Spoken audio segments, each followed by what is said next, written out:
नमस्कार प्यारे बच्चों आज हम प्लस टू क्लास का नया चैप्टर स्टार्ट करने जा रहे हैं जिसका नाम है इंटीग्रेशन।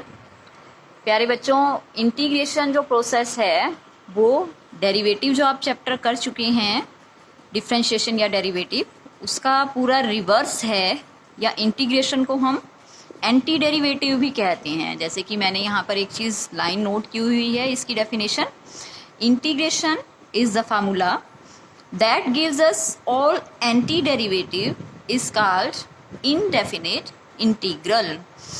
डेरिवेटिव को आप उल्टा कर दें या उसका रिवर्स प्रोसेस करें तो उसी को ही इंटीग्रेशन कहा जाता है। जो इंटीग्रेशन है, देखिए स्टूडेंट, जैसे आपको ये चीज़ गिवन है, derivative of a function f x is equal to ji x suppose. तो अब आपको फाइंड आउट करना है ये फंक्शन एफ एक्स। तो इसके लिए आप क्या करेंगे आगे, क्योंकि डी बाई डी एक्स लिखा हुआ है, तो इसको ख़त्म करने के लिए, डी बाई डी एक्स को ख़त्म करने के लिए आपको करना होता है इसका इंटीग्रेशन।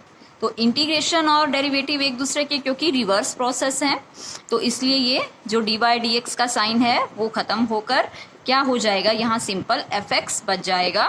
वो जैसे जैसे हम एक्सरसाइज स्टार्ट करेंगे तो आप देखेंगे। अभी आप यही थोड़ा सा ध्यान दीजिए कि जो इंटीग्रेशन है वो डिफरेंशिएशन का रिवर्स है बिल्कुल। और ये किस लिए यूज होता है, we will solve the problem of finding a function whenever its derivative is given, जो कि मैंने यहाँ पर दिखाया है। जब आपको डेरिवेटिव गिवन है, D by D X given है, F X equal to ji X के इक्वल, तो आपको फंक्शन फाइंड आउट करना हो, आप यूज करेंगे इंटीग्रेशन। और देखिए स्टूडेंट, जो हमारा डिफरेंशिएशन का चैप्टर था वो आपने उसके एप्लीकेशन ऑफ डेरिवेटिव्स भी किए हैं इससे लास्ट चैप्टर में, पिछले चैप्टर में। तो उसमें हम क्या कर रहे थे, मेन जो इसका ये था एप्लीकेशन ऑफ डेरिवेटिव में क्या होता है कि आप प्रॉब्लम सॉल्व करते हैं कैसी, जिसमें आपको टेंजेंट लाइंस की इक्वेशन फाइंड आउट करनी थी। कोई ग्राफ है, ग्राफ के ऊपर कोई टेंजेंट लाइन है, उसकी हम प्रॉब्लम सॉल्व करते हैं, तो वो डेरिवेटिव का मेन मोटिव है या मकसद है। इसी तरह से जो इंटीग्रेशन का मेन मकसद है वो क्या है, वो है जो ग्राफ है उसके अकॉर्डिंग जो एरिया बनेगा, area bounded by the graph, वो आपका आ जाएगा डेफिनेट इंटीग्रल में। तो जो ये फंक्शन फाइंड आउट करना, एरिया फाइंड आउट करना, हम दोनों चीज़ करेंगे। तो ये जो हम कर रहे हैं इंटीग्रेशन का चैप्टर या इंटीग्रल्स का चैप्टर, ये तो हम करेंगे, इसमें हम करेंगे फंक्शन फाइंड आउट करना। और जो इससे नेक्स्ट चैप्टर आएगा वो आएगा एरिया फाइंड आउट करना। इंटीग्रेशन का यूज़ करके हम एरिया फाइंड आउट करेंगे। तो जो फंक्शन हम फाइंड आउट कर रहे हैं, एरिया फाइंड आउट कर रहे हैं, दोनों को इकट्ठा मिलाकर कहा जाता है इंटीग्रल कैलकुलस। तो ये आपका मेन मोटिव है, इंट्रोडक्शन है ये इसकी इंटीग्रेशन की। और जो इंटीग्रेशन वर्ड है स्टूडेंट, वो क्या होता है, इंटीग्रेशन वर्ड का मीनिंग है इकट्ठा करना। और जो डेरिवेटिव है, डेरिवेटिव का मीनिंग होता है अलग अलग करना। इंटीग्रेशन का मतलब होता है इकट्ठा करना। तो कंप्लीटली रिवर्स प्रोसेस इसका चलेगा। अब देखिए स्टूडेंट, अब हम आते हैं इसके फार्मूलेज पे। आज हम इसके सारे फार्मूलेज डिस्कस करने वाले हैं और फिर उसके आगे हम चैप्टर स्टार्ट करेंगे। देखिए स्टूडेंट, जैसे डेरिवेटिव का सिंबल होता था D by D X, means हम किसी फंक्शन को डेरिवेट कर रहे हैं या डेरिवेटिव कर रहे हैं विद रिस्पेक्ट टू एक्स। ऐसे ही जो इंटीग्रेशन का सिंबल है, ये सिंबल है जो मैंने यूज़ किया है, integration of function f x with respect to x. इसको आप इस टाइप से रीड करेंगे। तो इंटीग्रेशन का सिंबल आपने ध्यान रखना है। अब आइए स्टूडेंट, अब हम क्या कर रहे हैं, हम डेरिवेटिव के फार्मूलेज को लेके चल रहे हैं और इंटीग्रेशन के मैं आपको उसके थ्रू बताऊंगी कि क्या क्या फार्मूलेज होंगे। जैसे देखिए स्टूडेंट, डेरिवेटिव आप कर चुके हैं, रिपीट कर रही हूँ मैं, X raise to power N का D by D X means derivative. कैसे किया करते थे हम, x की पावर एक इंक्रीज हो जाती थी, मीन्स n प्लस वन, और ये आपका क्या आ जाता था, सॉरी, इसमें होता था पावर एक आगे और x की पावर एक कम, n माइनस वन, मीन्स जैसे आपने x क्यूब का डिफ्रेंशिएशन करना होता था तो पावर आगे आ जाती थी 3 इंटू एक्स स्क्वायर। तो ये होता था डिफ्रेंशिएशन, पावर आगे और एक पावर हो जाती थी कम। तो स्टूडेंट अगर आपने इसी फंक्शन को इंटीग्रेट करना हो x raise to power n को, तो देखिए मैंने इंटीग्रेशन यहाँ पर लिखा है, आप कैसे करेंगे, या एंटी डेरिवेटिव जिसको हम बोलते हैं। अब आपको इंटीग्रेशन करना है तो बिल्कुल रिवर्स प्रोसेस है, आप इस फंक्शन की पावर करेंगे एक इंक्रीज। पहले आपने की थी डिक्रीज, अब होगी इंक्रीज, और जो वही पावर आपकी क्या आ जाएगी अपोन में। पहले आती थी मल्टीप्लाई में, अब आएगी डिवाइड में। और स्टूडेंट हम जो कर रहे हैं, हम वो कर रहे हैं अब इसके अंदर इनडेफिनेट इंटीग्रल, मतलब कुछ डेफिनेट नहीं है, इस वजह से आप एक कांस्टेंट टर्म c का भी यूज करते हैं, और सभी में करेंगे हम। इनडेफिनेट का जो पूरा चैप्टर है एक c जरूर यूज होगा। जो डेफिनेट है, डेफिनेट का मतलब बिल्कुल एग्जैक्ट आंसर है, तो उसमें ये c यूज नहीं होगा। तो आप हर क्वेश्चन में ये c जरूर यूज करेंगे। अब देखिए स्टूडेंट, जैसे आप डेरिवेटिव करते थे x का, तो वो डेरिवेटिव हो जाता था 1। अब क्योंकि बिल्कुल रिवर्स प्रोसेस है, इंटीग्रेशन हम 1 का करेंगे तो वो आएगा x। पहले डेरिवेटिव होता था x का 1, अब इंटीग्रेशन 1 का x यहाँ से करना है आपको, 1 का x। ऐसे ही इस साइड से हम चलेंगे और साथ में कांस्टेंट c जरूर लगाएंगे। ऐसे ही देखिए डेरिवेटिव ऑफ साइन x हम लिखा करते थे कोस x। अब आप ये यहाँ से चलेंगे, रिवर्स चलेंगे। अब की बार जो कोस x है उसका इंटीग्रेशन होगा साइन x। तो देखिए कोस x का मैं लिख रही हूँ यहाँ पर साइन x, और साथ में एक कांस्टेंट टर्म आप c जरूर यूज करेंगे, c। तो देखिए इसी टाइप से अब कोस x का जो डिफरेंशिएशन है वो हम किया करते थे माइनस साइन x। तो अब देखिए जो साइन x का इंटीग्रेशन हो जाएगा वो इसका रिवर्स हो जाएगा, माइनस साइन भी मैं उधर शिफ्ट कर दूंगी। तो साइन x का जो इंटीग्रेशन होगा वो होगा minus cos x plus c। इसी तरह से स्टूडेंट देखिए डेरिवेटिव ऑफ टेंजेंट x आप ये कर चुके हैं, सेकेंड स्क्वायर x होता है।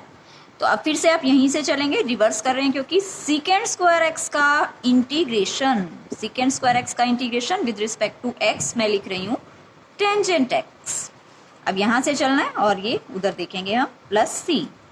ऐसे ही कोटेंजेंट x का आप डेरिवेटिव कर चुके हैं minus cosecant square x and plus c।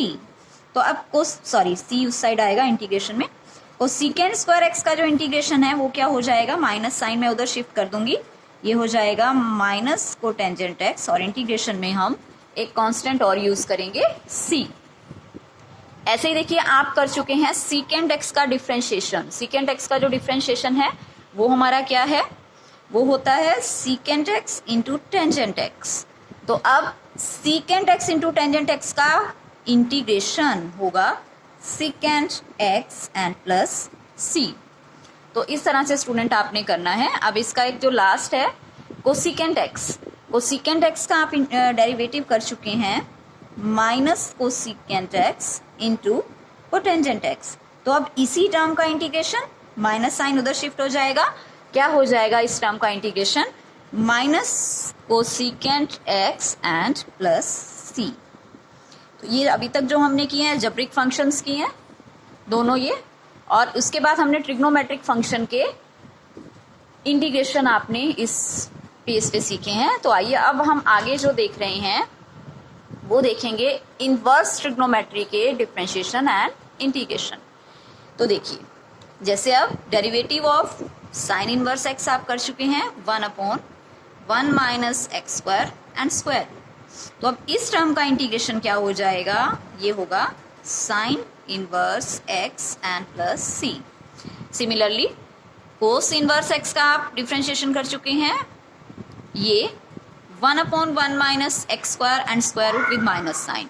तो इस टर्म का जो इंटीग्रेशन है वो हो जाएगा कोस इनवर्स x, या आप माइनस साइन उधर शिफ्ट कर सकते हैं। माइनस साइन अगर आप उधर शिफ्ट कर देंगे तो ये क्या बन जाएगा यहाँ पर 1/1 माइनस एक्स स्क्वायर का रूट। तो इसका जो इंटीग्रेशन है वो आप माइनस कोस इनवर्स x भी लिख सकते हैं। इस टर्म का माइनस साइन अगर मैं उधर शिफ्ट कर दूं तो यही टर्म ऊपर वाली बन जाएगी। सिमिलरली टेंजेंट इनवर्स x का आप इंटीग्रेशन कर चुके हैं 1/1 प्लस एक्स स्क्वायर इसी तरह से अब इस टर्म का इंटीग्रेशन हो जाएगा tangent inverse x and plus c. Cotangent का आप कर चुके हैं 1 minus 1 upon 1 plus x square, तो इस टर्म का इंटीग्रेशन होगा cot inverse x and plus c. Minus sine आप इधर भी शिफ्ट कर सकते हैं, ये वाला माइनस साइन उधर भी शिफ्ट हो जाएगा तो ये सेम ही हो जाएगा। इसी तरह से सेकेंड इनवर्स x का आप कर चुके हैं 1 upon x and x square minus 1 का स्क्वायर रूट, तो इसी टर्म का इंटीग्रेशन होगा second inverse x and plus C. आगे सिमिलरली अब इस टर्म का है कोसेकेंट इनवर्स x का -1 divided by x and x square minus 1 square root. Minus sine आप उधर भी शिफ्ट कर सकते हैं, नहीं तो इस टर्म का आप लिख सकते हैं cosecant inverse x plus c. Minus sign उधर शिफ्ट कर देंगे तो ये माइनस कोसेकेंट इनवर्स x हो जाएगा। E raise to power x का आप इंटीग्रेशन किया करते थे, सेम ही यही का यही, और इंटीग्रेशन में भी यही होगा कि इंटीग्रेशन भी इस टर्म का आएगा यही का यही e raise to power x का, और प्लस साथ एक constant term c। Derivative of log x ये हम कर चुके हैं 1/x। अब इसका इंटीग्रेशन हो जाएगा log x and plus c। ऐसे ही a raise to power x का आप डिफ्रेंशिएशन कर चुके हैं a raise to power x into log a। अब इसका इंटीग्रेशन करना है अगर हमें, तो ये log a हम लेके जाएंगे अपॉन में और प्लस c, ये उधर चला जाएगा। और इंटीग्रेशन डेरिवेटिव क्योंकि एंटी होते हैं तो इंटीग्रेशन जब आप यहाँ साइन लगाएंगे तो ये दोनों आपस में कैंसिल हो जाएंगे और यहाँ एज इट इज ही रहेगा। जैसे ये है derivative of a raise to power x, आपने ये लिखा है a raise to power x into log a।